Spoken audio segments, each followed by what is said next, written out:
반갑습니다. 1월 25일 오늘의 말씀은 디모데전서 1장 19절 말씀입니다.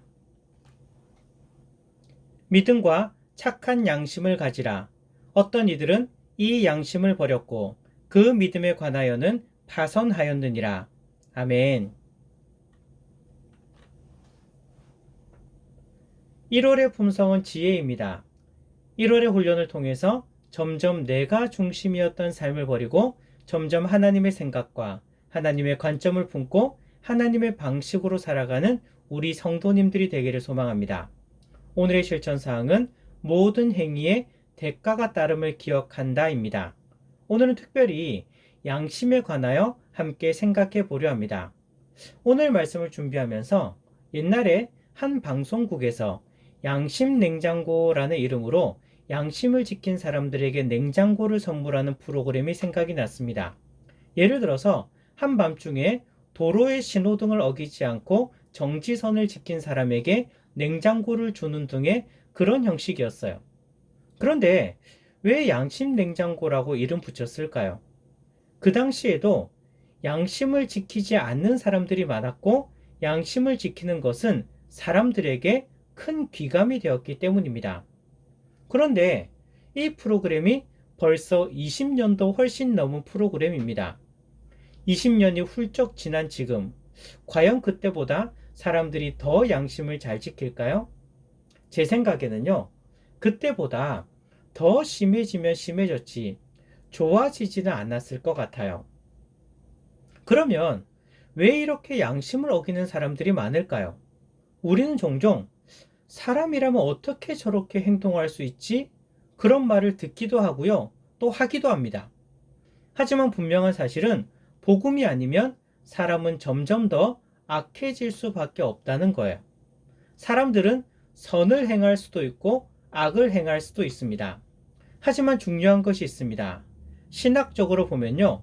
죄로 오염된 인간은 선을 행할 것인지 악을 행할 것인지 선택할 수 있는 권리는 있지만 선을 행할 능력은 없습니다.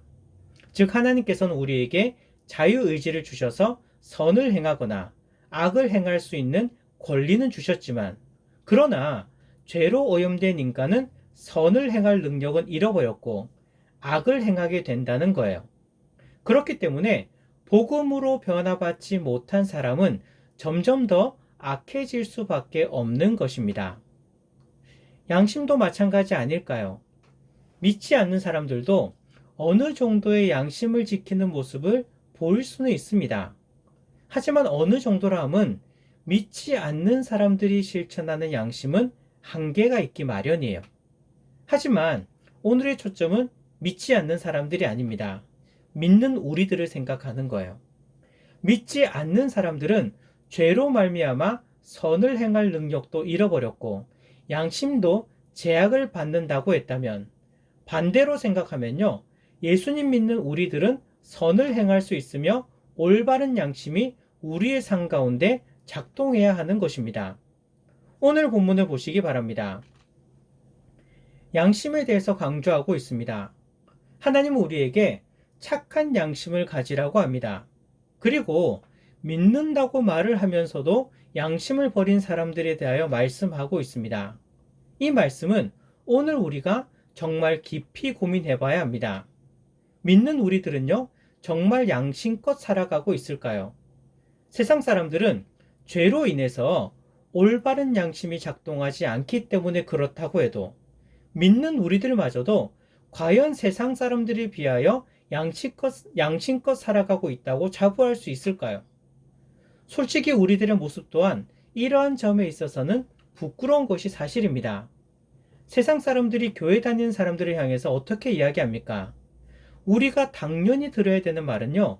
이야, 교회 다니는 사람들은 뭔가 다르다. 역시 대단하다. 역시 훌륭해. 이런 이야기를 들어야 하는데 오히려 우리가 종종 듣는 말은 무엇입니까? 교회 다니는 사람들도 똑같더라. 그런 말을 듣지 않습니까? 우리가 세상을 향해서 하나님을 전할 때 우리의 말을 통해서 전할 수도 있지만 우리의 삶을 통해서 하나님을 드러낼 수 있습니다. 뭐라고요? 우리가 세상을 향해서 하나님을 전할 때 우리의 말을 통해서 전할 수도 있지만 우리의 삶을 통해서 하나님을 드러낼 수 있습니다. 세상 사람들이 우리의 삶을 보고 이야, 예수님 믿는 사람들, 하나님 믿는 사람들은 뭔가 다르네 하면서 우리를 통해서 하나님이 전해지게 되는 것입니다. 그런데 만약 다른 사람들에게 내가 교회 다닌다고 했을 때 너도 교회 다녔니? 그런 말을 듣는다면 우리의 평소의 삶에 있어서 전혀 교회 다니는 사람으로서의 모습을 보여주지 못한 건 아닐까요? 한 걸음 더 나아가서 교회 다닌다는 사람들이 더 심하네. 이런 말을 듣게 된다면 그것은 정말 하나님의 얼굴을 가리는 것입니다. 믿는 사람으로서 더욱 철저한 양심으로 살아야 합니다.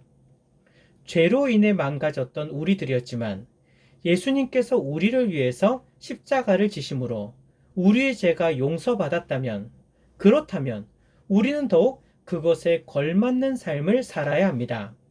선을 행하는 삶을 살아야 하고 양심을 철저히 지키는 삶을 살아야 하는 것입니다.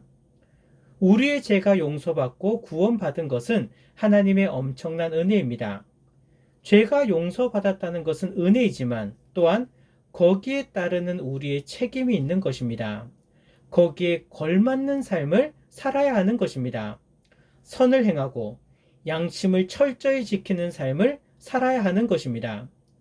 그렇게 살지 못할 때 우리의 삶에 대한 하나님의 엄중한 대가가 따르는 것입니다.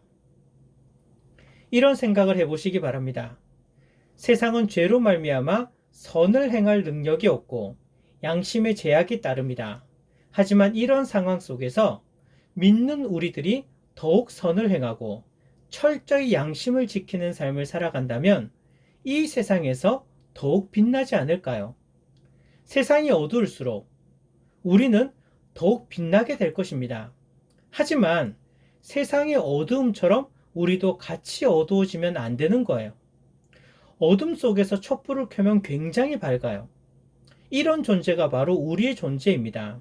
그런데 어둠 속에서 불을 켰는데 켜나 마나 똑같이 어둡다면 하나님께서 우리에게 뭐라고 하실까요? 죄악에 물든 세상에서 철저한 삶을 살아감을 통해서 빛나는 존재로 살아가시는 우리 밀락 성도님들이 되기를 기도합니다.